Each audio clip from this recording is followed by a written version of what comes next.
watching podcast hosted by the Dudley Brothers. I am your host, the indescribable, indefinite, marvelous Mike Dudley. Followed as always by my co-host and younger brother, MD3 Marcus Dudley, checking in on you. What's going on out there in podcast land and podcast world? Thank you for joining us. Thank you for tuning in. So how are you, my brother? What's been going on with you? Oh man, it's just been working, going through the 4th of July, going through the holiday. We've been busy, man. I gotta admit, it has not been a great time for watching movies for me, but I've tried my best to keep up, so I got a few things we can talk about. Okay, well, you know, I've been, the lovely Angie, who you guys heard on the previous podcast, is moving down to Tallahassee, so she'll be joining us. We've been house hunting and stuff like that, so I've been really busy myself. And so it's been a little bit difficult for movies, but the show must go on. So, Michael, this is why everybody tunes in. This is what everybody always wants to know. The $1 million question. What you been watching, my guy? Oh, man. Of course, I've been watching Battlestar Galactica. Keeping up on that one. Keeping going on that. How many episodes and seasons are there in the new one? There are 4 seasons, and they run, depending on the season, somewhere between 12 and 20 episodes. Okay. So, you know, they got more funding than others, obviously, but I was never really sure because I know some people watch it religiously, and it was on air, I feel like, for a long time. But... Oh yeah, it was on Sci-Fi for a long. Well, it was on for a long time because it got canceled and then came back, and then they sort of did away with it and did like mini episodes, like a short season or whatever. And then would come back to it a year later and finish the season. So it went on for, I want to say, like 6 or 7 years, but it's only 4 seasons. So it's a little bit Futurama, like a little yes, bit? Yeah. Like got canceled, came back on a different channel, came back on different writers. Yo, Lucifer is another show like that. Angie watched Lucifer a lot, so I've caught a good amount well, not a good amount, but I've caught a handful of episodes. That's like a cult favorite. One of those same situations. It was on NBC, and then it got canceled there, and then Netflix picked it up. Went to Netflix. And Netflix was like, "Oh, we'll give you one." No, didn't it go to Hulu just for a second? Nah, I think it was either way. It went to Netflix. It ended up there, and they're like, "Oh, we'll give you one more season to kind of wrap it up." And then they left it open ended, and the fans were like, "How about one more season?" Right. Netflix is like, "Okay, for real now." Right. It's a little Which show that interesting crossover. Tricia Helfer is in both Battlestar Galactica and Lucifer. Yeah, she's good in it too. Gorgeous woman, but also really talented. Like she is a totally capable actress, and I would probably cast her in maybe not everything, but she would be a strong contender for most of the things that I would want to do. Yeah, I think all the chicks on that show seem pretty cool too. I know Katie Sackhoff, yeah, she seems really cool. Every interview I've ever seen with anyone, anybody on that show, always seems really cool. Like, really embraces the dork and the geek side of everything. So, my type of people. Yeah. Oh, yeah. So, like, they know that, like, this is a meal ticket at every Comic-Con and, every convention for a long time. Yeah. She's actually talked about how, like, she never expected to have a career beyond that kind of thing, and now like she's doing cons and getting brought up on panels and stuff, and like every time it's like, so in Battlestar Galactica in season 4 episode 2 when you were talking to Hilo and then you said meh. Yeah, she's like, great career selection I made. You, right. You fucking turds for the rest of my life. Yeah. But appreciative, she's like, wow, I can't believe that you had that much dedication to like literally break down that one episode and then like travel, and like that's the question you want to ask. Yeah, cool. Like I'm down. Yeah, no, that's awesome. So a little Battlestar Galactica. What else you been watching, my bro? Oh man, let's see. Recently watched the Highlander movies, the 2 most recent Highlander movies. Oh, nice. The one. Okay. So, post Highlander 1 and 2, The Quickening?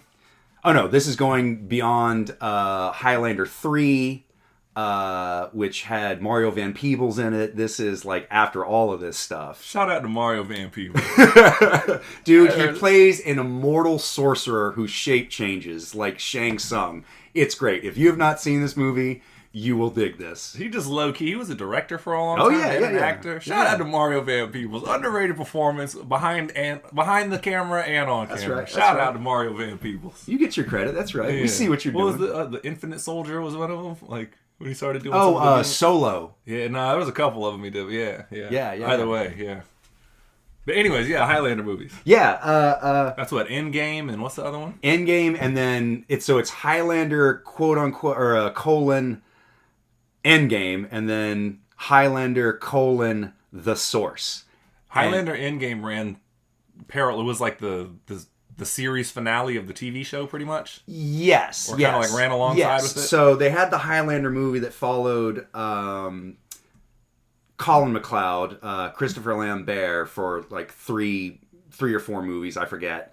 But then they had the series starring Adrian Paul that starred his great grand cousin, I guess. So it's of the same clan, but he was born like 150 years later after Duncan MacLeod, right? Or Colin MacLeod.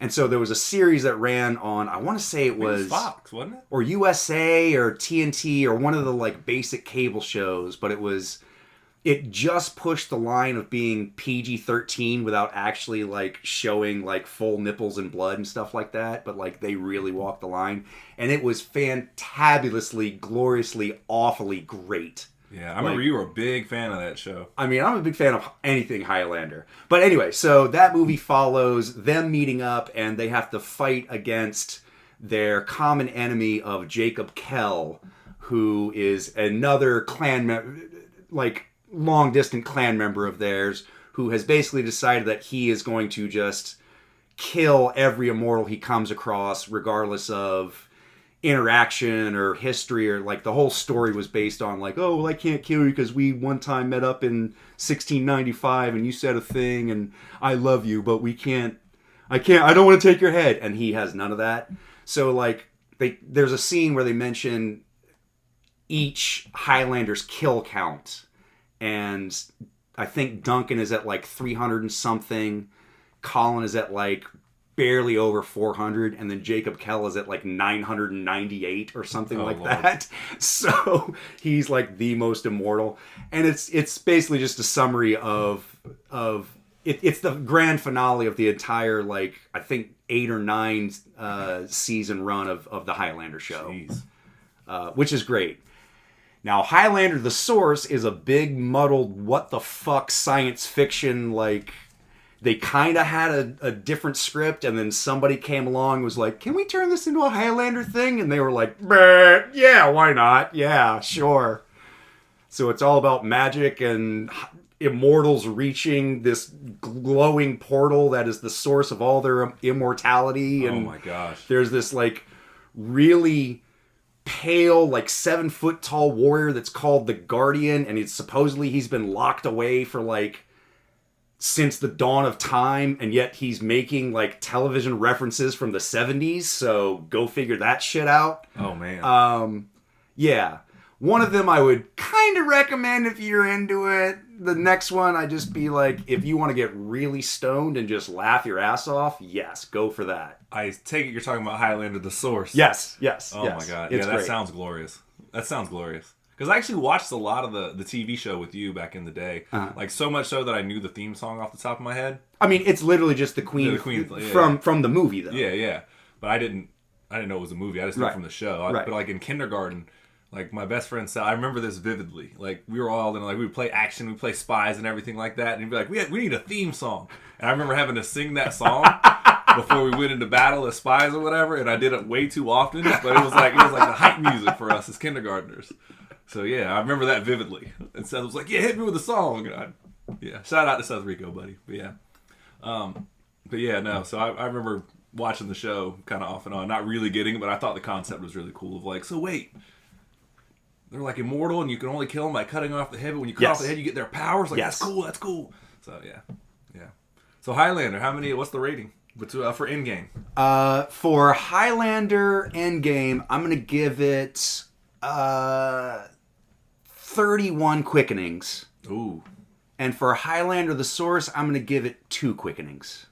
It's a big difference. It's a big difference. Yeah, it's a big difference. I mean, but again, if you're into that, if you want a movie that's so bad, it's kind of entertaining and a mind fuck to watch. Like it's literally so bad, you're just like, wait, how does this make sense again? Yeah. Yeah, it sounds like it. It sounds like it. Like they just were like, can we just shoehorn the Highlander title in here? Because we're going to sell 0 copies without some kind of brand recognition. Right. We've already got Adrian Paul attached, so you might as well. Yeah. You want to revamp that role? We've already cleared the license because guess what? It cost us $8 to do. That's right. We've already got the sets. It's all green screen and bad green screen. My gosh. It's great. Dude, that's awesome. That's awesome. So what else you been watching, my guy? Oh, man. Let's see. Oh, I recently rewatched American Werewolf in Paris because, of course, I rewatched American Werewolf in London recently, so I had to do a comparison. Again, it just doesn't stack up. It's a horrible CGI schlock fest, and there's... Again, you can kind of feel that they tied in this other script that didn't really have anything to do with it, because the first third of the movie is all about these guys going on this, like, extreme world tour where they're, like, bungee jumping off the Eiffel Tower and, like, trying to sleep with as many girls as possible. It's this very, very, like, proto-2000s, you know, like... Wasn't it an MTV movie? You know, we're going to do research on that. Yeah, We'll get back. I don't advertising it a lot. I know Joe's Apartment was the first MTV movie. No, I don't think that this one was an MTV movie. I think that maybe... The demographic was just... Yes, it was very much the same overlap. Yeah. Julie Delpy is great because, I mean, it's Julie Delpy. Who was that? The chick from Before Sunrise. Gotcha. Very, very French chick. You would know her. Yeah. Yeah, I remember there was a scene where like the guy went bungee jumping and then he hit his head on the Eiffel Tower and like went to the hot. It was like that. Right. He would be Spoiler dead. alert: Julie Delpy is trying to kill herself by throwing herself off the Eiffel Tower for non-spoiler reasons, but you could probably figure it out. And there's a werewolf involved. There is a werewolf involved. And he notices her from afar. Like, his friends have broken into the Eiffel Tower to go do this like extreme bungee jump contest thing. And as she's jumping, he's like, no! And he jumps, and then they're like, he's not attached! And so his friends are trying to scramble to attach his bungee rope while he's diving. It's a whole mess. It's a whole thing. And then the movie delves into werewolves, so... Yeah. Oh my gosh. It is a very 90s movie. Like, the soundtrack is... pinpoint at a certain like butthole surfers and Bush like and yeah. No, I remember watching that, but I remember like not being very wowed by it. And I remember like my dad, I think we rented it, and he's like, I'm curious what they did with it or something. And he was like, this is shit compared to the other one. It's kind of like The Howling or something like that, where The Howling is not like a phenomenal movie, but it has a really special place for a lot of people. Sure. You know, but yeah, I remember watching that. In Paris, the American Werewolf in Paris, and I was like, it was all right, but I was too young to appreciate like that we're rebels and we're cool, but like, yeah, I don't know. I mean, to me it falls in the horrible sin of horror movies, to where it's not so great that it's memorable, but it's not so bad that it's memorable. It's just sort of meh. That's the worst. You're right. That is one of the worst sins of a movie, is just being straight. But especially a horror movie, like a horror movie should either like shock or delight you one way or the other. Like, you should be so horrified that like, yo, that movie really messed me up, or like, that movie was great, right? Like when he brought the hammer down and her head exploded and went to a million pieces and it looked like a cantaloupe. Like, right. It was great. Like, it should be that, right. And the movie is none of those things. Yeah. Or if it's just like some flimsy premise with like loose like jump scares behind it. Yeah. You're like, I'm in the bathroom by myself. There's ominous music playing. I'm gonna close this mirror, and I hope that there's no spooky. Yeah. It's like you close the mirror, and then all of a sudden, it's like, okay. Right. Like, anytime you see somebody in a horror movie looking into a mirror that swings one way or the other, you can rest assured that they're gonna move the mirror, and there's gonna be something behind them. They're gonna go, ah! Yeah. And then they're gonna move the mirror or turn around, and it's gonna be gone. Like, it's one of those jump scare tropes where it's like, all right, we've definitely seen this before. Yeah. Or then they started to go through that phase where they would do that, and they'd be like, they close it. Oh, no one is behind me. And then somebody jumps out of the shower instead. Right, and you're like, I didn't see that coming. Right, like, right. Okay, like, way to subvert my expectations. Right. That was a big eye roll you couldn't see. Oh, look at you, the new M. Night Shyamalan. What a twist. Yeah. Oh, man. So, yeah, American Werewolf. Let's see. Oh, staying in the horror genre, yeah. Been watching a lot of the HBO Tales from the Crypt, which is fantastic. Is the entire old series on HBO Max? It's not on HBO Max. I think it's on either Prime or one of the, because I've been watching it on DVD. One of my shout out to Glenn, he has it on DVD, and we've been burning through the series. But yeah, it's great. Every episode is like this really great B movie. Like, it's so bad or so like cheesy that it's good, but it has awesome stars in it. Like, there was one with Terry Hatcher. There was one with yeah, I remember it had a lot of cameo performance because it became like a thing for people to do. It was like, oh, you got to tell someone. It's like kind of how Twilight Zone was back in the day, how it had a lot of big stars. Because it's, for those who don't know, Tales from the Crypt is like an anthology series. It's very Twilight Zone, but with a very horror spin on it. But it's all based on the EC comics. Like, literally, they wrote their scripts from the old EC comics, Tales from the Crypt and Tales for Suspense. Nice. Yeah, like all the 1950s Crypt Keeper comics, which is great because the Crypt Keeper is this great animatronic created by Stan Winston, and he's spewing out horrible great puns, which I love. Yeah. He's got a very memorable voice. Just highly entertaining. It's every single episode is a keeper. Hey, I see what you did there. Hey. Our Uncle Tony, we used to crash at his place a lot during the summers, and he was a big Tales from the Crypt guy.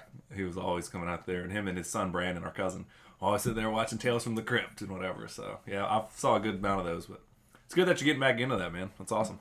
Yeah, I think it took me a long time to come back around to it and really appreciate it for what it was. Like, not that I ever hated it or whatever, it just wasn't my particular like flavor of Kool-Aid, you know? Like, but now, being the B movie fan that I am, like coming back around and seeing this and seeing it for what it is, it's kind of genius. Like, it's really cheesy plot lines and bad, gore and violence, and it's like the softest R rating you've ever seen. Yeah. Like it's never completely horrifying. It's just entertaining. Sounds good to me. Yeah. Yeah. Did you ever see, there was a movie way back in the day, I think it was like 2000 and, I don't know, maybe like 8 or 9. It was called Snoop Dogg's Hood of Horrors. And I have not seen this, but I'm interested. It's exactly what you think. Ultimately, Snoop Dogg is the Crypt Keeper, and there's like 3 or 4 tales that he runs through within like a 90-minute premise, like each 10 to 15 minutes. So he just starts telling an anthology of all different stories. And he's like, oh, and this person ends up in hell or whatever. The interesting part is you would think that Snoop Dogg would be like, oh, he was the one who spearheaded this whole project. It wasn't. I'm such a dork. I watched the behind-the-scene features on this back in the day. And the writer and like the director were like, no, when we wrote it, it was always written as Snoop Dogg's Hood of Horrors. Like, we wanted him to be a part of it. And so they pitched it to him, and I think he took it and ran with it a little bit. But when they did it, they always had it in their mind, which I thought was interesting. Instead of Snoop Dogg just like, oh, I'm going to executive produce and direct and whatever. They pitched it to him as like, hey, dude, we always wrote this with you in mind, being like the Hood Crypt Keeper.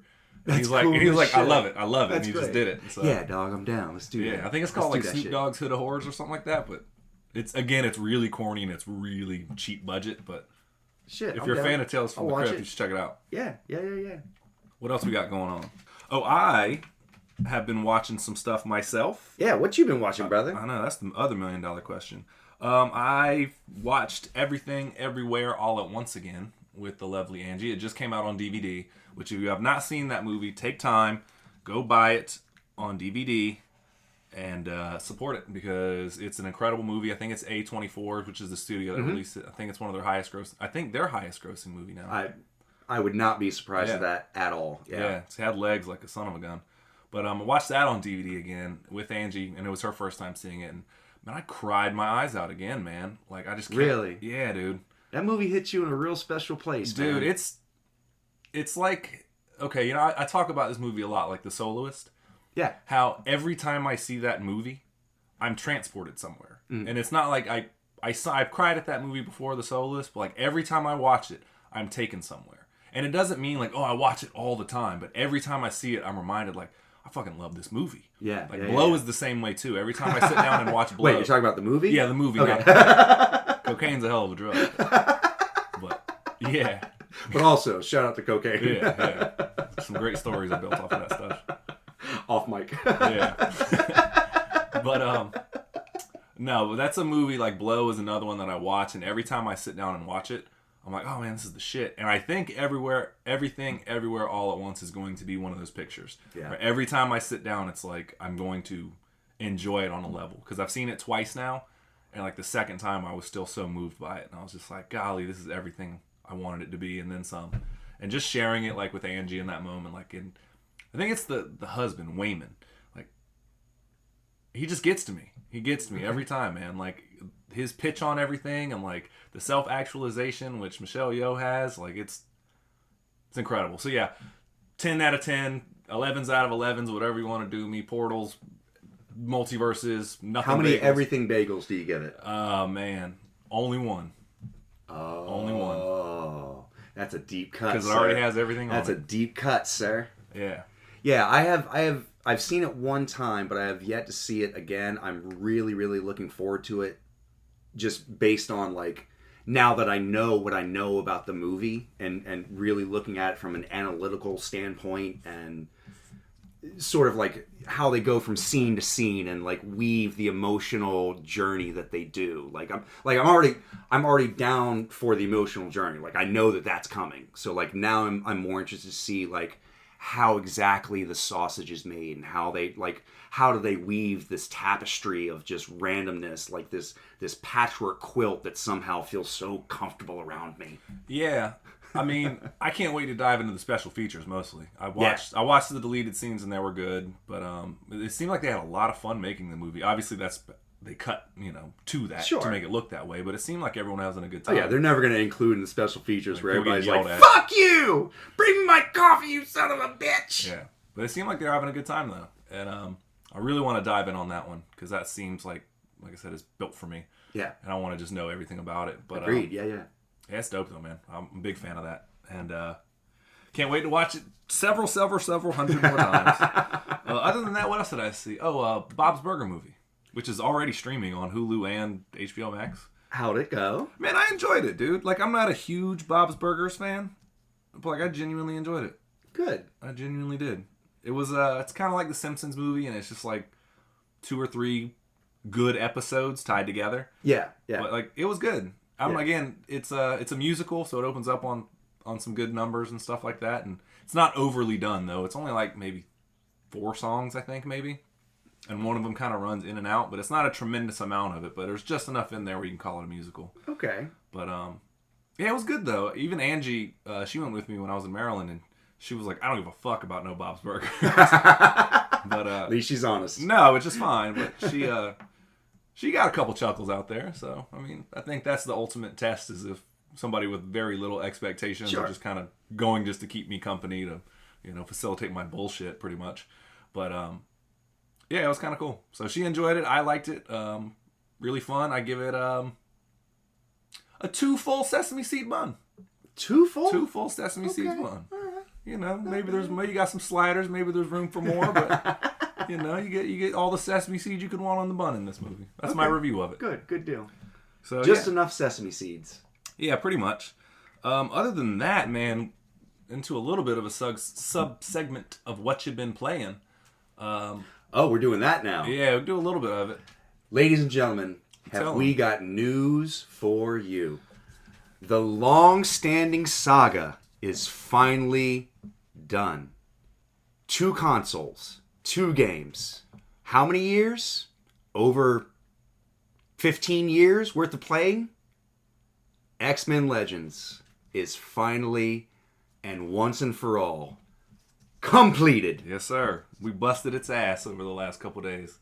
We finally locked in. We were at the final act, and we were sitting up late, and we were like, let's go ahead and just bust Apocalypse's ass. And we did it. We did. So, it finally happened. So for those of you that are not familiar, just brief summary. I'm not going to go in-depth into it, but we started the game years ago when it first came out, went through it. It was great. didn't unlock everything, and then it sort of fell by the wayside, and we just sort of left it where it was. Years later, we come back to it, and we're like, this is the game. We're going to unlock everything. We're going to get all the hidden characters. We're going to get a 100% completion.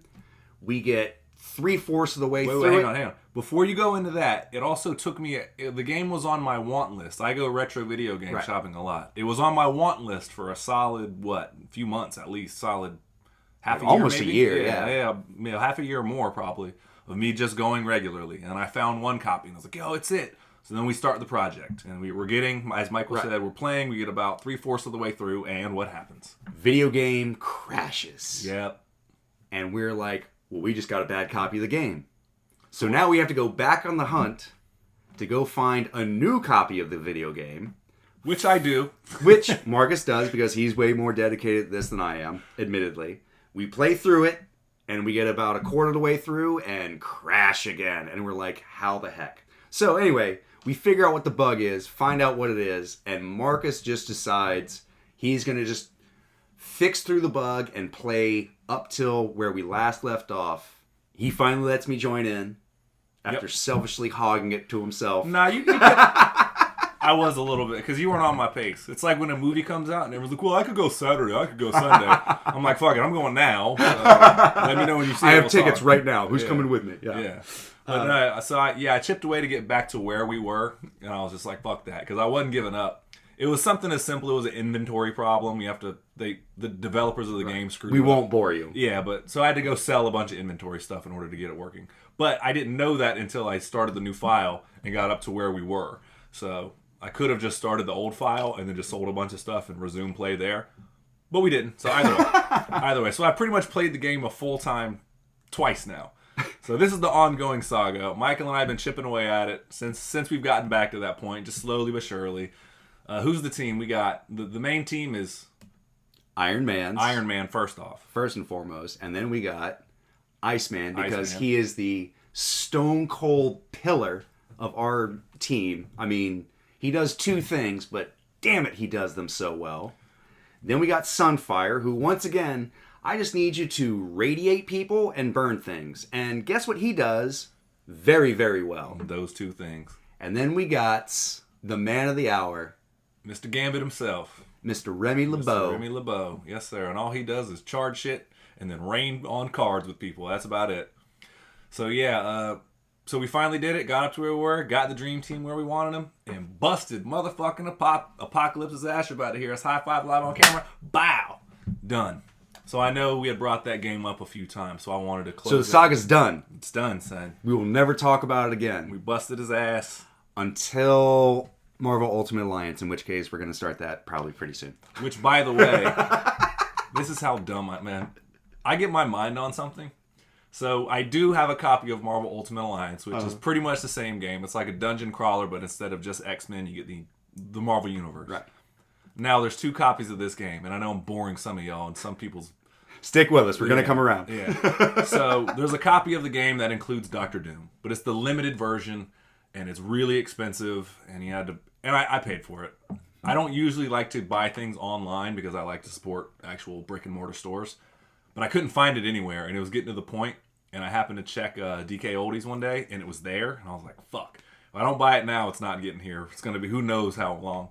So I spent way too much money on that, and I got the Doctor Doom version, and because that's all who I want to play as is Doctor Doom. You get to pick 4 characters, and Michael and I started it. And he's like, who do you want? And I'm like, I don't care who the other 3 are. I don't care. I don't care. Give me Doctor Doom. I'll run around choking people. I want Victor Von Doom. Done. I don't care. You can switch around. But I want to play as Doctor Doom. Too bad. Go buy your own copy. That's right. We can link up. Go get your own Xbox 360. We can sit there. You can play Doctor Doom all you want. Get on my level. I'm not coming off him. I work too hard for this shit, man. I asked for so precious little. And I spent way too much money on this fucking nonsense. If you guys only knew how much time is dedicated to my dumbass in and out of these shops. Oh, man. So, yeah. Yeah, anyways. That's enough of that. Oh, man. So that's what you've been playing. Yeah, that's the subject. What you've been playing. We do have, like, every freaking console ever. But anyways, off of that. Obi-Wan Kenobi, I sat down and watched. How'd you feel about that, my friend? Very conflicted. I feel that they kind of mess with the canon sacred timeline. Yeah. I mean, so just to make a very short point of it, because I know we keep saying we're going to make short points and then we go on tangents, but hey, it's a true what you've been watching, so welcome to it. WBW. I got a little close to the mic there, sorry. That's all right. So, yeah, spoiler alert. There's no way to talk about it without spoiling things.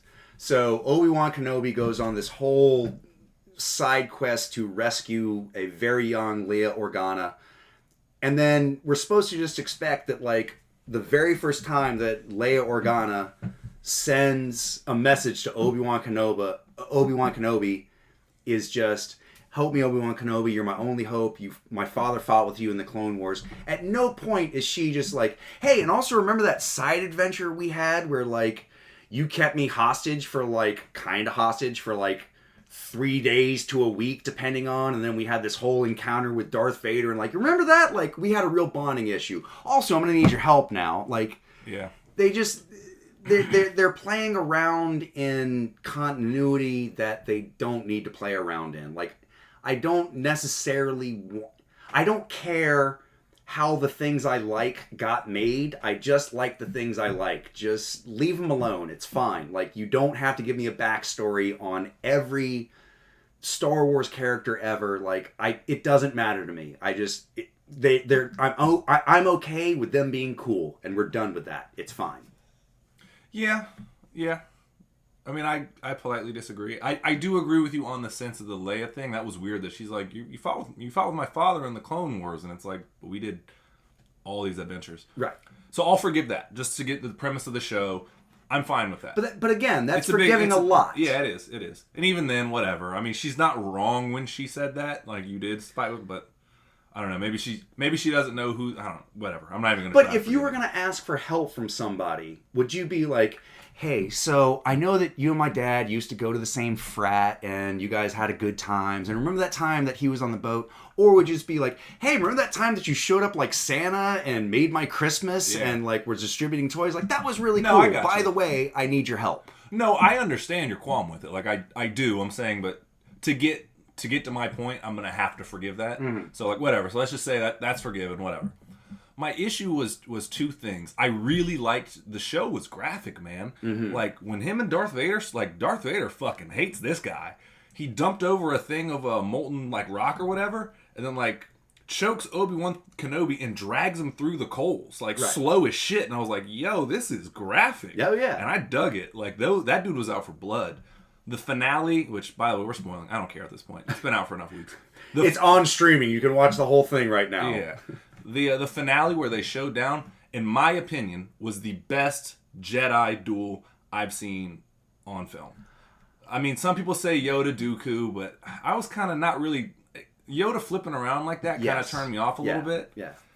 I do love the fact that, like, when Darth Vader was fighting, especially third sister or whatever, Reva, I think her name was. Reva, yeah. His moves were so minimal. That one, he is a robot and stuff like that, but it's almost like he was so locked in on the Force that, like, I know where you're going to go with this. I know you're going to swipe there. So it would just be one little step to the right, one little step to the left, and it was, like, exhausting her, and it was just, like, that to me was, like, that's the Darth Vader that I would be afraid of. Well, I mean, if you think about it logically, if you're a master sword fighter, are you going to waste time, you know, Darth mauling your way around and flipping over and behind your back and flippy and spinny and that, or are you just going to be like, here's where their attack is, nope, move it out of the way. Yeah. Here's where their attack is, nope, move it out of the way. Oh, great, now you've opened yourself up to my attack, force choke, get away from me. You know, like, it makes sense to me. Like, why would you... It never sat right with me, the fact that these are supposed to be Jedi Knights, and they're basically, like, classically sword trained, and yet they're wasting time spinning lightsabers behind their back and over their head and throwing them. Like, it never made sense to me. If you're a master swordsman, it's all about minimal movement, and I'm going to make you exert yourself so that I can make you vulnerable, and then whoops, I win. Yeah. No, I agree with you on that. And I think that is cool that they do that. I think the Darth Maul thing was like, that's his style. And they're just like, hey, who are going to get? Ray Park. Let him do Ray Park shit. Sure. I'm with it. And honestly, the Duel of the Fates in episode 1 is the only other one that I would consider, besides the Darth Vader coming through the hallway, of like, that was one of the first lightsaber fights that I was like, oh shit, this is what's possible? Sure. Because let's be real. The choreography in the original 3 is not that great. It's a lot of like, I'm hitting your sword as opposed to I'm attacking my opponent. Sure. You know, as a kid, when you're like, oh, let's sword fight, all you do is hit each other's sword. Right. You don't understand the concept of like, no, I'm trying to kill the person holding the sword. Right. And so it's a lot of that. I hear in you the on first that, 3 for sure. movies. Yeah. There is that. I would say that being said, there is much more emotionality in the fights of the original trilogy. Agreed. Like there is much more at stake, and they seem to fight with a little bit more, if not competence, at least like vision and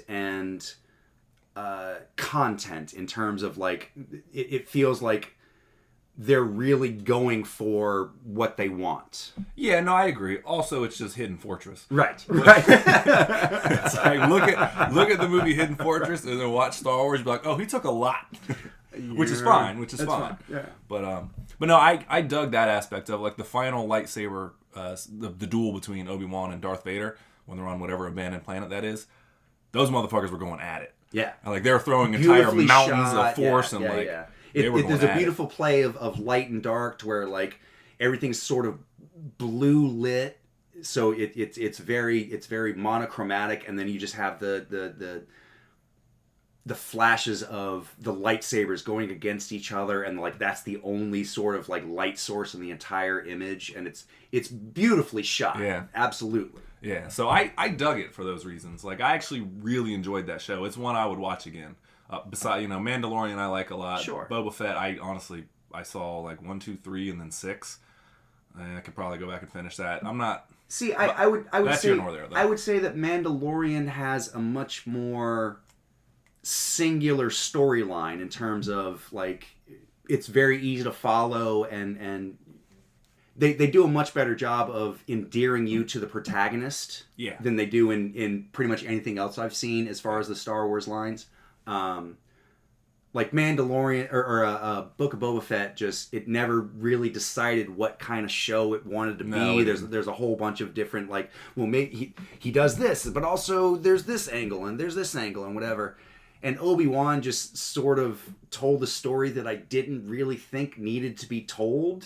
And I hear you. It as much as I like seeing it and as well shot as it is, I never really, not that I didn't give a damn, it was just I kept asking why the whole time, like, why are we seeing this? Like, what is the point? Like, we all know where this goes. We all know how it's supposed to be. And quite frankly, it's been done better with less. So I politely disagree, but like, I do get where you're coming from. It's a little bit like the Solo movie, but yes. Also, me getting it, I like Ewan McGregor as Obi-Wan, so another. Oh, he's the best part. Yeah, he's really good. So I did like the show overall. I'm gonna nitpick it a little bit. There's 2 aspects that more than anything drove me up the wall.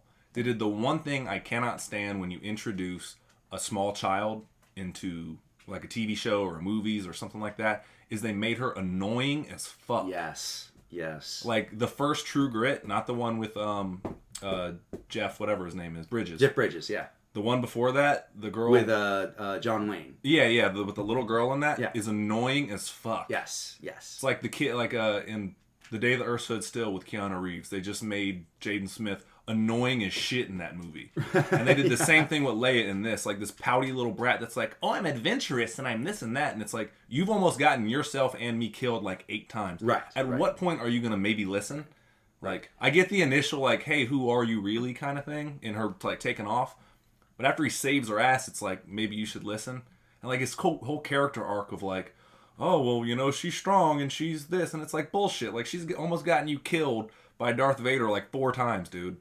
So that, and it's not even like I dislike Leia, but I just can't stand when they just write children just annoying as hell. Right. And that got to me really, really bad. There's a fine line between you can make a precocious, adventurous child and not have them fall into the trope of like doing stupid kid shit. Like, well, it calls for a chase scene, so I have to run away from you now. Or I'm smart enough to look into your eyes and be like, I trust you, Jedi Knight, but then talking to some random person and they're like, come with me, little girl, just get in my van. And you're like, okay, I trust you. Like, no, like you can't have it both ways. She was way too smart for her own good, and then way too dumb for her own good. And whatever little girl they got, I'm not trying to rip on her or anything like that, but I don't know if she's ever run at full speed in her life before. They had like 8 shots of her running at like, and her little legs were kicking, and it was kind of funny to me because kids are funny.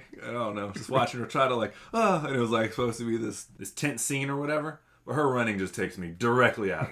Directly out. So yeah, the only other issue I really had with the show, and it's not the actress, it's not anything like that, but I thought Third Sister was just really poorly written.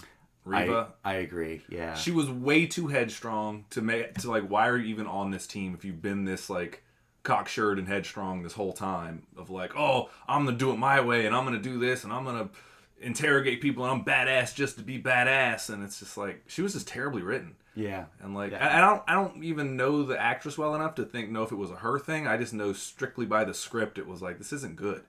And then at the end, like on the final episode, she's just like, she gets somehow pieces it together that Luke is Leia's brother and connected to Obi-Wan Kenobi too, through the thinnest of premises, the smallest message from Leia's father. They said something about the boy Bail Organa, yeah, and then she goes off to Tatooine to kill Luke, and it's like, wait, what? Right. Like, what just happened? How did we get here? She's a very much a, well, we just need her because, like, we have to get her eventually to Luke, and so here's how we do that. Just whether it makes sense or not. Again, nothing against the actress. I think she's adequate. You know, I think she was working. It's hard to turn chicken shit into chicken salad. You know what I mean? Right. So she did the best that she could. I just think it was a really badly written character. Like, her motivations are all over the place, and like, spoiler alert, like, her whole plan was just to get close to Vader so that she could stab him and exact her revenge, but she's been close to him so many other times, and like, when she chooses to strike makes no sense because he was so vulnerable so many multiple other times within the series where it was like, well, why didn't you do it then? Or why not then? Or like, he very clearly was on the down and outs and you didn't have to help him then, and you did. Like, why not just be like, haha, snap, got you. Yeah. Or like, go to Mustafar when he's in the back to tank. Right. And he doesn't have his robot legs attached to him. Right. Just, it's the thinnest of premise, and it feels very forced because we need her to be a redeemable villain, but also we want her to have her story arc and have her moment to shine, and she gets neither by force of the script. Yeah, and they're on some planet, and she gets stabbed by Vader. Spoiler, which Vader busts her ass quick. Yes, broke her thing in half, slit her one of her lightsabers, and was like, "All right, let's go." Fucks her up quick, stabs her, and just like gives it back to her like, "You ain't shit. Anytime you want to do this, I'll stab you again." Which was gangster as hell. And then she finally like finds out this message that like Luke is on Tatooine, and then all of a sudden like just gets to the ship and to Tatooine in no time flat. They do a whole episode where Obi-Wan Kenobi's fighting Vader, and on like the last 10 minutes he's like, "Oh, I gotta go protect Luke," and then just shows back up on Tatooine. Was like, wait, how is everyone just like, is there direct transport to this place? That was a big problem throughout the entire series, is people just tend to show up where they need to show up, like regardless of time, distance, whatever. Like, they'll find something out and then they're immediately in the next scene because they have to be in the next scene. It was like, Sonny Chiba style. Yeah, that's right. Sonny Chiba style, Street Fighter style. That's right. They already set up the rope that they knew they were going to have to climb because they knew they were going to find the girl in the window, even though they didn't know the girl was in the window. Right. Or at that place. Yeah. No. Right. It's exactly the same rule. But yeah, I don't know. She was fine, but like, she was just not that compelling. Yeah. And she was a little bit annoying too. It was just like, I don't know what you want. And then I found out what you want. And I was like, all right, cool. She was one of the younglings that Vader was going to kill, but she escaped. Right. and then it was like, all right, cool. You would think that would make her want to join like the light Jedis, side, like the Jedi, right. but then the Jedi, so I don't know. So they converted her Again, because they need her to be a Yeah. bad guy. She's and a that part, like that part, I was fine with, like that premise of like, oh, I'm actually here to get Vader, but it's like, then why are you so pissed off at everybody else? Like, right. you've already got the rank with Vader. Like, you think you could maybe, and she, the weird part was, is Vader even said, okay, back off of Obi-Wan Kenobi, like he's mine, like I want to do this personally, Right. and then it was like, you'll have plenty more opportunities down the road to be like, oh, hey, find me some more Jedi to kill. Like, you'll have Hey, those look, yeah. I found this Jedi on this nice deserted planet over here where there's nobody around, so you should probably come meet me because I need your help. Oh, by the way, stab. Yeah. Vengeance complete. But no, like, she has to, for some reason, involve every other character in the series for no reason. Yeah. I didn't know what she wanted. And at the end, it just seemed really shoehorned in as well. Like, oh, and now I'm going to go try to kill Luke, but before I do that, I'm going to be redeemed at the same time. Right. It's like, wait, what just happened? I don't know. Well, I'll wait and see. I did enjoy the series as a whole, so I'm sure they might revisit it at some point. Again, Ewan McGregor is far and away the best part of that whole series, but it's Ewan McGregor. Like, he's great in everything, so... All right, you want to take a break on that note, or? Yeah, let's hear a word from our sponsors. The pharmacy toy section. Hold on. We're going to have to discuss that. Okay. And we are back. We want to thank our sponsor, the pharmacy toy section. Did you forget a toy for a child's birthday that you're already on the way to? The pharmacy toy section. For all your G.I. Jeff needs. Anyway. The off-brand G.I. Joe. Yes, sir. Yes, sir. All your Marby needs. Pokemon? Exactly. Anyways. So it was the 4th of July recently, and I know you typically have some 4th of July films that you watch in pretty heavy rotation, right? I do. Every 4th of July, I do a America/patriotic themed movie marathon, and this year was no exception. It mostly just involves me drinking way too much whiskey and then yelling obscenities to my favorite movies. So, ops normal on that one. I watched a couple of them with you. Yeah. So we started off this 4th of July with a comedy classic that is super patriotic. Team America, World Police. Hell yeah, we did. Yeah. I don't know. What was your thoughts? It's probably been at least a year since I've seen it. Does it hold up? Does it any new thoughts, revelations? I mean, I saw it kind of recently because my friend Justin had never seen it, and so we watched it. But that was a few months ago. But yeah, no, it always holds up, man. It's exactly what you're getting. It's so great. Like the way that Matt Stone and Trey Parker like cuss. Oh my! Sometimes it's so you're like, open up your butt fucking ears. You just it's so poetic. Yeah, they just drop it Hemingway-esque almost. Yeah, just the swear words. So they just go for it, and it's so raunchy and dumb. But no, I'm a big fan of that movie. The music's awesome. The music is always what gets me. Is the silly songs. Right. Pearl Harbor sucks, and I miss you. I miss you. What does he say? I miss you like Michael Bay missed the mark when he made that movie. I miss you like Cuba Gooding Jr. needed a bigger part. Yeah. Ronry. Yeah. No, those are some great ones. I mean, it I don't know if it stands the test of time in like today's woke culture and like it's all racist and like homophobic jokes, but like in a weird way, like I don't know, like. It's very slice of time. Like it was very much a movie for that time and of that moment. And so you kind of have to forgive it just a little bit because they're not saying it off the cuff. Like they know what they're doing. Yeah. They're trying to be offensive and they're trying to be. They're also satirizing everything. Like it's so overly satirical on dumb lowbrow stuff, but it's bitingly satirical. Yes. Sardonic even as it were. Like. But I don't think Matt Stone and Trey Parker care. Like, they're kind of like Dave Chappelle, and not very different, but only for this one reason, in the sense they're all black? Yeah. But, no, Dave Chappelle said, like, if you're afraid of getting canceled, you're not funny enough. And, like, I don't think that those guys are worried about cancel culture. Sure. You know what I mean? But in the same breath, I don't think that they're making the jokes just to, like, get a reaction. They're not doing the jokes to try to be offensive. Like, I think they are, though, at the same time. If you ever watch the South Park episode, The Tale of Scrody McBoogerballs, which is all about how the Catcher in the Rye was offensive, and they're like, this is weak, and it's not offensive, and they write a book, but they have Butters write a book, and the whole point is like, they wrote it just to be offensive and just to be crude. Sure, but that's for that particular episode. You know what I mean? Like, I'm not saying that there isn't a bleed over in terms of like their comedy stylings, but in this particular instance, they were trying to insult people in order to satirize them and to make it a farce, to sort of like the emperor has no clothes kind of thing. Yeah.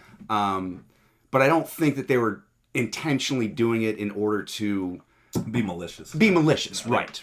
I don't think so, but I don't think that they care if they do offend somebody. Sure. Is the biggest thing. They're just like, yeah, I don't care. Like it's not a movie for you then. Like one of the running jokes through the whole movie is they show the Matt Damon puppet, and it's his only he's very Hodor in terms of like Matt Damon. Yeah. It's the only thing he says, and I read an interview where they were like, so what's the Matt Damon hate? And they were like, literally we threw a dart at like a U.S. weekly magazine and it landed on Matt Damon, so he got the ire. Like that was the only thrust of that joke, is we thought it would be funny if Matt Damon just responded with his own name. Because every time they do an impression, they're like, "This is Tim Robbins." They always say the person's name first. Yeah. Anyways, but I like that movie a lot. The music to me is the songs that they do.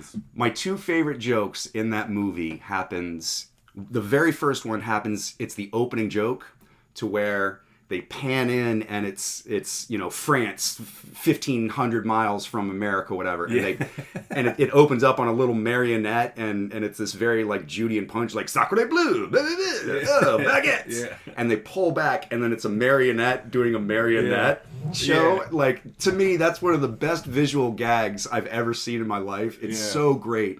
And then the second is the puppet sex scene, because it's just so graphic and just so like, I mean, you could see watching this on one of the most depraved Pornhub channels ever, and yet there's no genitalia involved at all. Oh yeah, no, yeah.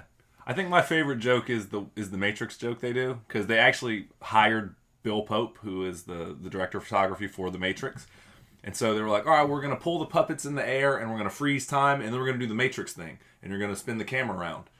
And they're like, all right, Bill Pope, how do we do that?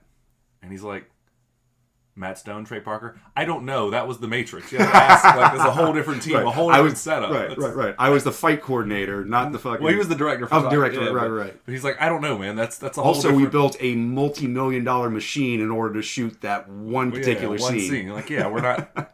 Like, do you have a multi-million-dollar machine? Yeah, so he's like, so what do we do? And like off camera, above camera, all you see them is just hand switch. Right. And the puppets go from hand after that. They just rotate. Yeah, they just rotate lightly. Yeah. That's a really funny joke. But the fact that they got Bill Pope to be like, yeah, we're going to do the Matrix thing. And like, how do we do it? And he's like, I don't know, dude. It's really funny to me. So what else did you watch, man? After that, we watched, let's see. Oh, Captain America, the Winter Soldier. Yeah. Which... we can talk about in a second. We'll come back to that one. Another one that I watch every year is either Top Gun or Jaws. And this year I chose Jaws just because it's been probably, I don't know. A year? No, probably less than that. 6 to 8 months since I've seen it. But yeah, it was great. It takes place over 4th of July weekend. It's one of my favorite movies. It stands the test of time. I mean, like, it's a perfect movie. You can't go wrong with Jaws. Yeah, it's a really good movie. I mean, if you're old enough to want to see anything other than the Minions movie, you can watch that movie and be terrified by it and fascinated by it, and it's just literally. I think it in the pantheon of perfect movies, it has a golden seat. Yeah, when in terms of perfect movies, I think Jaws it probably makes the cut. I think it's like Jaws, in my opinion. Even though I'm not a huge fan of the next movie, like I like the movie. Again, I've never seen anything bad about it, but like Princess Bride. Yeah, there you go. It's like I would agree. A freaking perfect movie. It's just like whimsical fairy tale fun. Sure. It's in and out. Like, yeah, it's a really good movie. Jaws is another one that's just perfectly executed. You're like, not a lot of notes. Right. Maybe exactly. like Godfather, I think 2 over 1 is kind really? I think so, yeah. Controversy. Yeah, I think most people might, if you really think about it, it's not that controversial. It's one of the only sequels that is arguably like, well, not one of, but definitely a sequel that is arguably better than the first. And the first one's really, really good. See, I don't know. Admittedly, I think that Godfather 2 gets a little bit long-winded. There's not that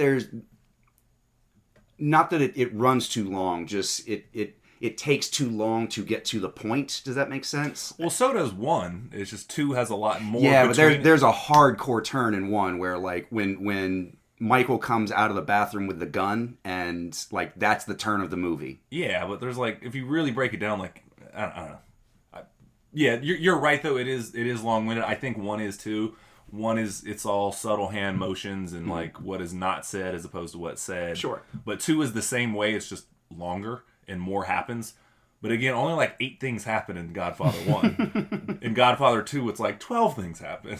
And they're doing 2 stories at once, so it's like... Right. I hear you on that, yeah. I mean, again, argue, but we're talking about perfect movies. We strayed away from the 4th of July. Sure. But yeah, no, I think Jaws is up there. You know, maybe like the first Star Wars, even though there's some plot hole things that you just ignore. Well, especially now. Well, yeah. as discussed in our previous Obi-Wan Kenobi discussion. Yeah. I think that... I think Jaws in the pantheon in the hall of greatness, like Jaws deserves a very special seat. To me, Iron Man 1 is on that list too. I would agree. Yeah, I would agree. When you talk about movies that change the game, I would say that Iron Man 1 changed the game just as much as Jaws did. I would have zero qualms about arguing that point. It's just, when I mean like perfect movie, like there's no part of Iron Man, like, again, I've said this before, the point where you suspend your disbelief is like, all right, you have me for that. What are you asking me to suspend my disbelief for this movie? And I'll take that ride. So Iron Man, it's like, guy's really good at building anything technological. Okay, cool, I'm with you. Outside of that, there's nothing that you can grab onto that movie sweater and pull, and the whole thing unravels. Sure. There's no major plot holes in terms of like, like with Home Alone. Like, why didn't Kevin McAllister just call the cops? Like, be like, hey, I got these dudes here, and they're like trapped in my basement, and they're fucked up right now. So you guys should get here. Yeah, but either way, but yeah, 4th of July movies. 4th of July movies. So we also watched Captain America: The Winter Soldier, which to me is far and away one of the best spy movies, if not one of the best Marvel movies ever made. I fully agree. That is such a tightly written, well crafted whodunit. And of course, then you bring in, Chris Evans as Captain Steve Rogers, and you bring in Sebastian Stan as the Winter Soldier, who crushes one of my favorite comic book characters ever. There's that scene where Steve goes to see Peggy in the old folks' home. Like basically, she's in hospice. And she's all old and like she's at the end of her life, and they have this really beautiful, moving moment of why he always returned to her and like his real love for her. And I swear to God, I cannot watch that scene. Oh, I cry like a little 12-year-old girl with a skinned knee. You do it in Civil War too, though, at that scene, right? Is that Civil War? Or is that? No, I'm not sure. Yeah, that's Winter Soldier. I thought, but what happened? Because Civil War, she dies. Oh, that's right. That's right. Spoilers. Yeah. But also cry at that one. Yeah, I know. I was going to say, I knew it was both of them, I thought. But. Right. No, I'm with you on that one. I think it's top tier Marvel in the sense of it works well. I like the Marvel movies. Like, I'm going to use this one as an example. Logan. Logan is a Western that just happens to have a superhero in it, and it works that way. Just like Captain America: Winter Soldier is very much so a political intrigue, spy, espionage thriller. Yeah, like Day of the Condor or James Bond or very much in that vein. Maybe not James Bond, but yeah, there's some elements. But yeah, but it happens to be one of those movies that's a really good version of those. Right. That just also happens to contain superheroes in it. So I think that's when Marvel is at its best. And I think that I agree, yeah. is top tier. In my personal opinion, I think Captain America and the Winter Soldier is top tier. So here's an interesting question. In that vein, and I agree with you, I think Marvel does best when it tries to make a genre movie that just so happens to include a Marvel character. So what do you think are some of the best Marvel movies ever made? The top tier ones? Sure. I mean, in no particular order, Yeah, I'd say we'll just stick to just MCU, right? Or Iron Man forward. We could also bring in other superhero movies if you need to. Let's stick MCU for now. Okay. I think for me, top tier Marvel. I mean, you mentioned Logan. To me, that is one of the best superhero movies. I mean, it's. Well, I guess we could do both. Yeah.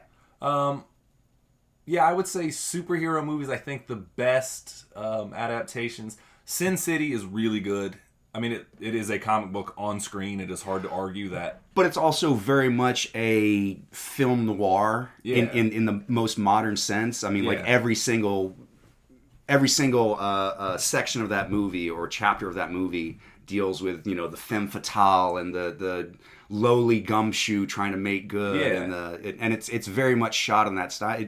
It's almost a hyper realization of that genre, which is kind of why it works so well. Yeah, it is, and it's really visually interesting. It looks just like the comic book. The dialogue it's almost too faithful in a weird way. So I think Sin City, if we're just talking about comic book movies, Sin City is really high on the list. Sure. A lot of people don't know this, but A History of Violence. That is a really good comic book movie. Road to Perdition is also a really good comic book movie. Yeah. Other than that, 300's almost there, but not really. It has moments. The first time you see it, I was like, The more I watch it, I'm like, no. My problem with 300 is that it's a really, really great hype reel or music video. It is a giant music video. And very gay. Not that that's anything wrong, but... Yeah, we talked about that. Yeah. I came twice watching that movie, I'm just going to say.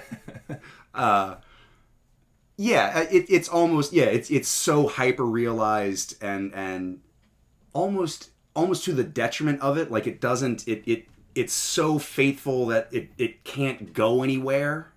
Does that make sense? A little bit. Like, almost in the sense of like, oh, I loved that movie, but I loved it the first time I read it in the comic book. Yeah. I mean, Sin City's kind of the same way too, but I had not seen anything like that yet. Mm-hmm. Like, again, 300 was almost there. 300 is pretty high up there, but I don't think it's top tier. Other than that, I think Ryan Reynolds' interpretation of Deadpool is one of the best from comic to screen. They got really close to what I was looking for in a Deadpool movie. Right. I can't really ask for too much more than what they gave me. I don't know that the movies themselves would qualify as top tier, but his performance in them is 100% like... He made some decisions with Deadpool, because Deadpool in the comics, if you don't read, is almost too zany and has way too many, like, oh, he can do this when he needs to, and then he can't. It's too much. So he's like, this is what he can do. We're sticking with it. No faltering. He's just... So there was... I like that he did that, and he's just like, this is the Deadpool you're getting. I'm with it. So whatever those guys keep doing at Deadpool, just keep doing it. We'll keep watching. They just signed on for a third one, and apparently Disney's kind of given them... The green light? Oh. Yeah. The green light, yeah. There was an issue of Deadpool that I read where literally the climax of the comic was... He cuts into the pages of the previous pages of the comic he was in order to snatch something away, in order to... Oh, the Ultimate Nullifier, wasn't it? Something of that. I don't remember exactly. Whatever MacGuffin it was. It was very Bill and Ted, like, well, we just have to remember to steal it away. But literally they had drawn him cutting into the pages and going back to the previous pages that you had already read, stealing something. But they show it previously, like when you first read it, they show it, him stealing it, so you're like, oh, well, I know. It's this really weird fourth wall breaking characteristic that kind of went too far. It also gives him way too many powers. Right. It's so now God status of he's literally cutting the fabric of reality and time in order to make shit happen. Yeah, but so anyways, that was a long tangent. Sorry, y'all. But yeah, top tier Marvel. I think the top tier in the MCU. I think my three favorites. I'm gonna go Iron Man 1. Mm-hmm. I think is top tier Marvel. I'm gonna say Captain America and the Winter Soldier. Okay. Thor Ragnarok. Really? That's probably my third favorite. Okay. Because it's Flash Gordon. It's a Flash Gordon movie that happens to have... Sure, I'll buy that. Space opera with... Yeah, I'll buy that. Yeah. And other than that, I gotta say Infinity War. On any given day, I could pick Endgame over Infinity War, but I gotta give one of them. Maybe Infinity War, because I feel like everybody knows how I felt back in the day when he snapped, and it's like, oh, because we all knew that the snap was coming. Any comic book reader knew that Thanos was going to snap. We didn't know which half of the people were going to die. Right. That was the build up to it. That's what kept us as comic book readers. Like, yeah, did you know he was going to snap? Like, yeah, they wouldn't have picked Thanos if they weren't going to work towards the snap. And given us 6 stones this whole time. Like, yeah, of course he's going to snap. Which is why I would edge out Endgame just barely over Infinity War, because, again, like you said, like throughout all of Infinity War, I knew that it was going to end with a snap. But it ends so cold-blooded. It does. It ends so cold-blooded. But I much prefer the story of the fallout of what happens after the snap. Like, to me, the human casualties and the trauma and everybody sort of reeling with survivor's guilt and trying to understand what is my place in this world now that essentially Earth's mightiest heroes have failed. So, and then it goes a little off the rails in terms of the time travel thing, and I get it. At that point, they're trying to regain the Marvel like romp of it all in terms of like, hey, we got a time traveling adventure story, and you guys are gonna come for the ride. And we got some jokes, and it's gonna be great. But I really enjoyed the portion of the movie that dealt with the fallout of Infinity War. Yeah, you could. Infinity in that 4 slot, you could put Infinity War or Endgame in there. It could change on any given day. And I don't know, for 5, I think except for some spotty CGI, I think Black Panther maybe. I would agree with that. I think Black Panther. I think there's some really hokey CGI in there that sort of takes me out of it. Yeah, but I think story wise and dealing with importance of it, cultural issues and. Yeah, I mean, and then Michael B. Jordan is just a delicious villain, through and through. He is. Maybe Spider-Man Homecoming. See, yeah, I think I had more fun with Spider-Man Homecoming than I did with Black Panther. Yeah. But I'm a little bit of a Spider-Man mark, so probably I'm a little bit biased on that. But that's the joy of the Marvel movies, is they got something for everybody. Yeah, I think those are top tier for me. You got any additions, subtractions, anything, or is that pretty close to your list? TV shows wise, I really enjoyed Hawkeye. I know it's really underrated. Falcon and Winter Soldier to a lesser degree, just because again we all knew how it was going to end. We all know that Sam Wilson winds up with the shield. So 2 episodes of WandaVision are top tier Marvel. Yes, two particular episodes. Yeah, 4 and 5 are like ooh, or 5 and 6. Yeah. I gotta say, of all 5 the definitely. Of all the Disney series, I think that I enjoyed WandaVision the most. But a lot of that has to do with my love of television and the way it's made and sort of the aesthetics of it all. Story wise, it kind of falls apart a little bit in the 3rd act, but it's just beautiful. It's beautiful in a weird way. So. Thanks for our sponsor, Marvel. We appreciate all your ducats and money that keeps rolling into our bank account for shilling out for you. Speaking of which, you saw Love and Thunder, though, right? I did see Love and Thunder. What did you think about that one? The new one that just dropped, the Thor 4. Yeah, it was really enjoyable. I think it didn't take itself seriously enough, and I mean that in the best way possible. Like it tries to have fun. But it's kind of like the party guest that like overstayed its welcome just a little bit. Like, it's a really good analogy. Yeah. Like, all right, cool. So like, it's you and one other person at the party, and they're drunk and passing out. So what do you want to do now? Like, do you want to catch a cab, go to bed? Because I got shit to do in the morning. You know, what do you want to do? No, I'm having a good time. Yeah. Like, I want to keep hanging out, but. For real. You're also not staying at my house tonight. Right. Yeah. I got you. No, that's a perfect analogy, actually. It's good. You must have thought of that ahead of time. I've done some research. That's what's up. No, I dug it, man. I think it was really silly. And everybody knows I love me some silly shit. Mm-hmm. But it was also really hard to take it seriously at times. Yes. Yeah. And it's dealing with like Jane Foster. And I'll give Taika Waititi this. He is... Spoiler alert. We're just going to spoiler alert the fuck out of this. We're not going to do a play-by-play. We've done that enough for you guys. But see the movie. We got to be able to talk about it freely. Yeah. Jane Foster is dying of cancer. And Taika Waititi is really good, like, if you've seen Jojo Rabbit, of being silly and funny and also, like, tugging at the heartstring really quick. That's a really good example. Yeah. And, and there's a monologue that Thor gives and that when they're all... Either way, it's a really...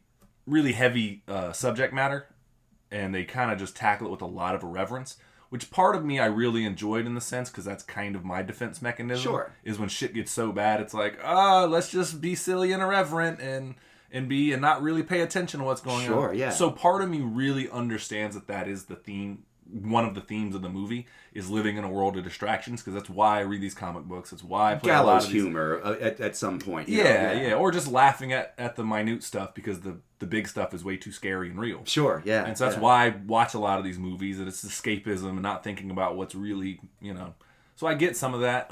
At its heart, I think the movie's a pretty good romantic comedy. Mm-hmm. You can tell it is a romantic comedy at its heart. Like, it really is. But yeah, it's just so damn silly. Like, from the word jump. Yeah. It kind of is distracting. And part of me misses Thor that was, let's kill him properly this time. And like... Yes. Like, that was kind of one of my main problems with the movie was...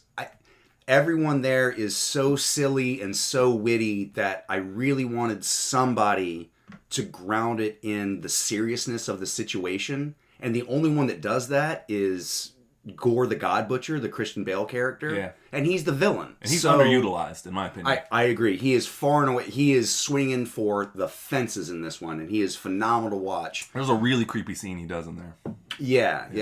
Where, he's binding everyone with these shadows and stuff, which, yeah. Yeah. His monologue's great. It's him inquiring about everybody, but he already knows all the answers, so he's just kind of fucking with all three of the cast members at that point. And he's having fun with it, and he's like, oh, what a glorious revelation.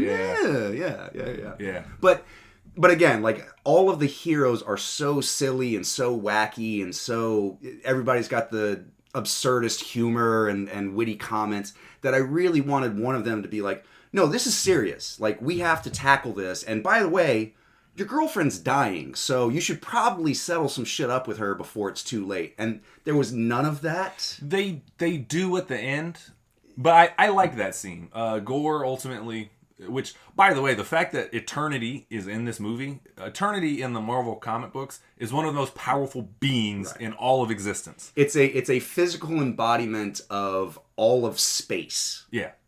So everything that exists in the universe exists within eternity. Yeah. When in Infinity, the War, the comic book, they went to Eternity and the Living Tribunal, who was Judgment and Infinity, in order to turn the Infinity Stones back on. That's how much power he has to nullify the powers of the Infinity Stones. Right. But the fact that he's in the movie, or Eternity, he, she, whatever, is in the movie is crazy. And at the end of the movie, why they did kind of ground it a little bit, is Thor and Gore have been fighting, whatever, and Gore wants to get to Eternity to ask a wish to kill all gods. That's his big mission. Gore wants to. Yeah, Gore wants to. Right. Yeah. Gore wants to kill all the gods because he feels betrayed by him, which he was. Yeah. Like, personally, yeah. And so I do like it that Jane, Thor's girlfriend, is over there dying, and instead of getting into this giant fight of like, oh, I must stop you, he pretty much says, hey man, go have your wish. If you want to kill us all that bad, you could choose love and you could bring your daughter back, or you could kill us all. Either way, I don't want to spend it fighting with you. I want to spend it with the person that I love. Yeah, there if I am to be my last moment, I don't want to spend it with you. Like, go do what you got to do, man. Yeah, she's dead either way, so it's sort kind of pretty. It's this weird juxtaposition of refusal of nihilism and choice of optimism. Like that was really well said. Yeah. That was really well said. In Gore's whole modus operandi is he wants to kill all the gods, because if we're free from gods, then we're free from their influence, from their pettiness, from their whatever. And they treat gods very much in terms of the, like, very specifically the Greek gods. Like, they're all jealous. They all, like, derive power from our worship. So if there's no gods, then we're free from their influence and wants and whatever. Like, we're free to make our own destiny kind of thing. Whereas Thor chooses, well, fuck it. I choose love, because this is the last moment I might have with my girlfriend, who, they have a tempestuous relationship at best. Right. And so he chooses, you know what? I choose love. I choose to go be with somebody who brings me joy rather than acceptance of the nihilism, Yeah, it's strikingly beautiful. That was really well said, man. I really got no notes on that one. But Gore's thing is he is really sympathetic. Gore is Christian Bale's character. I'm going to reiterate that for those so we don't get mixed up. Gore apparently tested really high with all the test audiences because he was a sympathetic character. His whole thing is like he's on the cold open is he's on this like desert planet and he's praying to the gods and he's like, oh, whatever. We pray for rain. We pray for rain. We pray for food. We're dying. Yeah. And he his daughter, like he's sitting there holding his daughter and his daughter dies, and so he like buries her in this sand. Apparently his wife had died before that. They don't really show that. Right. And then his daughter's dying, and so like he's sitting there in this desert with nothing. He buries her in sand and rocks, and he's in the middle of nowhere thinking like, well, this is it. I'm next. And I guess he's on the cusp of death, and he looks up, and the god that he has this little idol around his neck, with this little necklace on, is just sitting there eating fruit. And he goes to him like, hey man, like, what was all that about? Right. I'm so glad to have met you. We have prayed so hard for you to save us. And the god's just like, there's no afterlife. Yeah, fuck you. He says there is no eternal reward, and he laughs at him. And so he's like, oh, okay. He picks up a sword that is super powerful and kills him in a blow. It's sort of a Deus Ex Machina in terms of the thing that they must defeat already exists, and so he just happens to find it, kind of thing. Yeah. It just happens to be right there for plot armor purposes. But even in the comic books, he found it with relative ease. Right. So but he was sympathetic in that sense of he was personally betrayed and laughed and mocked by the same thing that he devoted his entire existence to, and so he's pretty pissed off about it. Yeah, and he's just like And at the end, when he's deciding between this wish of who must live, it's like maybe the greater good is like maybe bringing my daughter back is insanely selfish, but maybe since I've met these rat bastards, maybe the greater good is to fulfill my wish. Right. Like there is some kind of like he maybe not be wrong in all this. I agree with most of that. My main problem is his whole plan is he's going to fight the gods, and in order to fight the gods, he's going to turn to cosmic power, which is kind of the gods themselves. But it's this weird, like, well, this god failed me, so I'm going to turn into this god, which is not, I don't know. It doesn't really follow through logically for me in terms of like, well, if this god failed me, then obviously this god is the answer. I think it was more of in the comics it is Null. It's the living embodiment of all the symbiotes. It's Null is in the black sword. Right. The all black. And this one is mostly just a super powerful sword that kind of has some demons or something that whisper. It's like a shadow sword. Yeah, whatever. Yeah. It allows him to move through shadows it's and more create magic shadow than it is gods, I think. But whatever. Right. It's the MacGuffin he needs to achieve his purpose. Right. If it was a magic pistol, whatever, it doesn't really matter. And that's kind of my problem with the movie is that it's very like just because. Like, well, why do we need to involve Valkyrie in this? Well, just because she was in the last movie, so we got to involve Valkyrie. Why? Yeah, she doesn't really do anything. I really feel like you could have removed her from the entire movie and had Jane Foster, who, by the way, somehow summons the power of Thor, and now she's wielding Mjolnir, and so now which is fine, which is great. It's a comic book tie-in, but you could have removed Valkyrie and just had the Jane Foster Thor pretty much say everything that she was saying anyway, and it would have made more sense because at least it's a romantic comedy in terms of it's just Thor and his ex-girlfriend plus his own misgivings and jealousy about how the relationship ended, and so it would allow more focus on that, you know? I agree in the sense that Valkyrie is king now. Right. And she calls herself king, so it was kind of underutilized. I want to see what it's like for her to step in after Odin. Yeah. You know, and it was just kind of like, hey, and you kind of get a small sense of like, hey, it feels like she's just running around putting out fires as opposed to truly leading. Mm-hmm, and I was curious to see what that was like for her, but it doesn't really play out that way. She just leaves her people and was like, I'm going with Thor. Bow. Right. And I was like, okay. Well, I get it because Asgard became under attack by Gore the God Butcher, so I kind of get it, but it was. But even still, like, it's shoestringing her into the plot just because Taika Waititi likes working with Tessa Thompson for some reason. So yeah, you know, which is great, but she didn't add anything to the plot for me. But I don't. Realistically, it's no fault of Tessa Thompson's. No, she's a delight to watch and she's fun. But from a writer's standpoint, she doesn't really. Everything that she said could have just as easily been said by one of the other characters, and it wouldn't change the movie one iota. Yeah. The only thing that was kind of enjoyable about her story, and it was subtle, is the fact that she was third wheel, and you could kind of see him look longingly at what Thor and Jane had, and kind of like, I want that. And I think that I think Taika Waititi has said, and Tessa Thompson has said, that the Valkyrie is gay or bisexual. Yeah, it's really hinted at, I think, but he did say it in Twitter or behind the scenes interview. Well, even within the context of the movie, they don't outright say it, but they heavily intimate it because like there's that scene where she like caresses the Greek muse's cheek, like, "Hey, come call me later," and then like just dives off the platform. Yeah. So it's heavily implied, but they don't outright say, like, by the way, I love bumping boxes. The technical term, right. Chlamydia is a soup. I have seen it on the grocery store shelf. Anyway. No, I do not care if you are a doctor. Anyways, doggy style. Yeah, for real. But no, I did kind of like the fact that she was kind of looking at it like, hey, I want that too. You know? And that was kind of good. But and then Korg was there. Which is, again, always a delight. Yeah, but he's along for the ride. That's Thor's homeboy. Yeah. So it's the Jay and Silent Bob of the movie, basically. Like he Pretty doesn't really add anything, or the Rosencrantz and Guildenstern or whatever.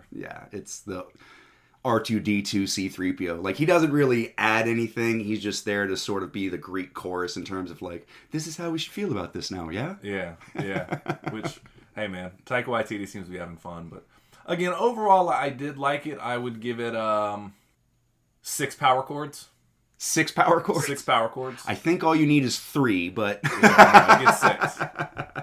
They could play Smoke on the Water. 0, 3, 5, 0, 3, and 6, 5. It's a little tablature joke for y'all out there. For all you music nerds. For real. I'd say about 6 out of 9 power chords. Okay. Something like that. Okay. In that area. Okay. It's fun. It's a lot of fun to watch, but it was kind of like, that's what we're doing? I'll give it a solid 4... Solid 4 Asgardian chants. I'm with it. It's not quite making it into Valhalla, but Odin's like, hey, bud, I see you. You're almost there. You got it. You get to hang out in the lobby. That's right. You get to hang out in the lobby. That's right. No, it's a lot of fun, though. And the stinger at the end was Hercules. Which is interesting. Spoilers. Again, we're going to spoil the movie if you haven't seen it. But the stinger at the end was Hercules, which is really interesting. At one point, Thor throws a lightning bolt through Zeus, played by Russell Crowe in a quote-unquote Italian. It's like a shitty Italian accent, but it's hey, Baba da Boopy, I tell you what it is. My mama, she making you some meatballs. Yeah, it's supposed to be Greek, but it's just like, it's really bad. And I don't think Taika Waititi cares. This a thing you do here, Thor. What you want to do, eh? Yeah, we get it. Yeah. Imagine everything in that, but worse. So at one point, like Thor throws a lightning bolt through him and like pseudo kills him. Yes. And then at the end, Hercules comes in and it's Zeus going like, now Thor must die for doing this to me. The people don't like gods anymore. They like these superheroes. So they will like the gods again when they see one of us take down one of their beloved superheroes. When they see their heroes fall from the sky. Yeah. And so Hercules shows up. Yes, father. Yeah. But Hercules, if you don't know, is the most physically strong, like superhero in the comic book universe. Right. Like not like he doesn't have the most powers, but like in terms of physical strength, what can he lift or not lift? Right. He's the guy. He's stronger than Hulk. He's stronger than Thor. He's stronger than... just his power level is Omega level. He held off 2, like an incursion or something like that. Like 2 planets were about to collide in 2 realities. And he separated them physically. He's that dude. Which I guess Hulk can technically be stronger, but it's all dependent on his rage and what iteration you're getting. But he's like consistently like that dude. So it'll be interesting to see how they play out with this. If they do, though, I don't mind a little bit of silliness, but I want to see them kick the shit out of each other if there's a fifth Thor movie. You talking about two big old beefy men just bumping chests. Yeah. Just big old meaty man sweat just slapping chests. Yes, sir. That's what I want to see. Some of them. You can keep your 5-star matches. Yes, sir. Get better soon, Biggie. But yeah, some of that Bill Goldberg. Goldberg! Yeah, I don't want it to be silly. I want those two to kick the shit out of each other. Yeah. I want to see a knockdown, drag out, literal fight between the gods. Yeah. So if we're doing that, like, I'm fine with silliness, but like, it's maybe curb it for that just a little bit. Yeah. Yeah. So we'll see. But yeah, I dug it though. They should bring in Michael Bay to direct it. Oh man, I disagree there. Oh, the one scene I did want to talk about. There's a scene where they go to the Shadow Realm to fight Gore, which is like he's at his most powerful when he's in the Shadow Realm. There's a really cool scene where it's all in black and white, but anything that the light, like they light up the thunder, or if they light up their hammers, or if they clash weapons or whatever, sparks fly. Yeah, anything that light comes out of or reflects upon turns to color, and it's a really cool scene visually to watch. It is pretty interesting. Lightning going everywhere, and it kind of lights up the screen only a little bit, but it's all in darkness and black and white. It's really visually interesting to watch. So. And they do a really subtle thing to where like the more that they fight, the more color is introduced, and so it starts off as this really, I mean, almost like literally black and white sort of scene, and then the more they fight, you get more color introduced, and so you're seeing more and more of it in the background, but only for like the briefest of glimpses. It's pretty genius in terms of cinematography, in the sense that they've been quietly dressing all the characters. I mean, this movie takes you know how they got the purple bag of Skittles and the hard to find light blue pack of Skittles, which if you see those, deep cuts, buy them for me. But they take all the bags and all the different flavors and they're throwing it at the wall, so it's super colorful. Right. And the fact that they did all that, so those colors really do pop, and you notice it in that scene, because it's really subtle but also kind of in your face at the same time. Would you say that you taste the rainbow? You do taste the rainbow. You see what I was going for. Yeah. You do taste the rainbow in that scene. So, so I give it some points for that, for originality. I didn't walk away like, oh, that was a dog shit movie, but... No.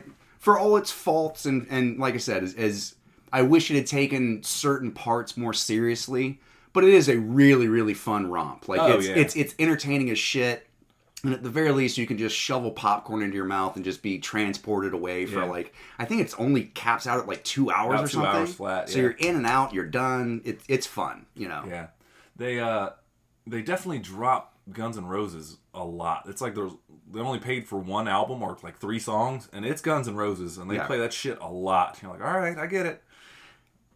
I gotta overdo it a little bit, but I mean, I'm not gonna complain because I love Guns N' Roses. So Michael's like, Appetite for Destruction. That was from the Spaghetti Incident. Oh Lord, that's from Use Your Illusion. That was a great album. Oh Lord. But yeah, no, I dug it though, man. Anything else you want to talk about on that one, or? I feel like there was something else I want to talk about, but I can't remember it now.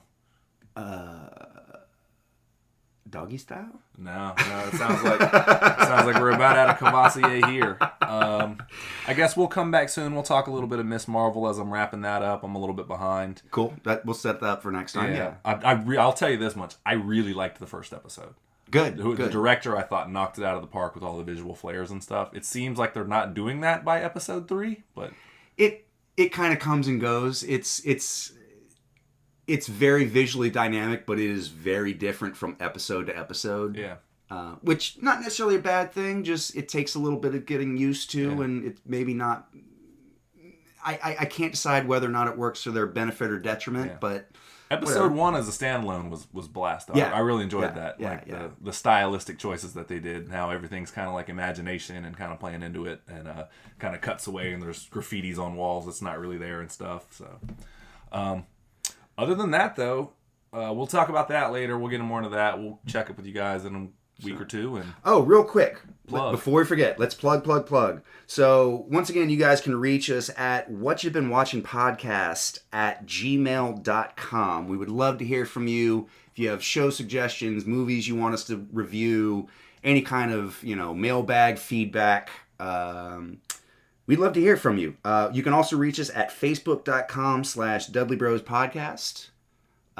You can search What You've Been Watching. What You've Been Watching on Facebook. That's probably going to be the most direct way to reach us because we see the notifications pretty much right away and we can respond in time. Other than that, man. Shout out to Kesta. Thank you to Kesta. Intro music. Keeping it solid on the ones and twos as always. You can look them up. The song we used is called Always Bright. So thank you to Kesta for supplying us with the tunage. We were going through trying to figure out what the because there's a database you can use like stuff like that for the low or the free. Right. And so we were going through and we're like, it's a possibility, possibility, and no. A lot of no's. A lot of, and we heard that one and we're like, star that one? And then we went for like another 10, 15 more and we're like... Kind of came back to it, talked about some other stuff. Yeah, it was the one that we kept coming back to. We both perked up about 5-10 seconds in. We're like, whoa, possibly? Right. So, yeah, shout out. So, yeah. Until then, go see a movie. And talk about it with somebody you love, brother. That's right. Love and thunder. Till next time. Peace.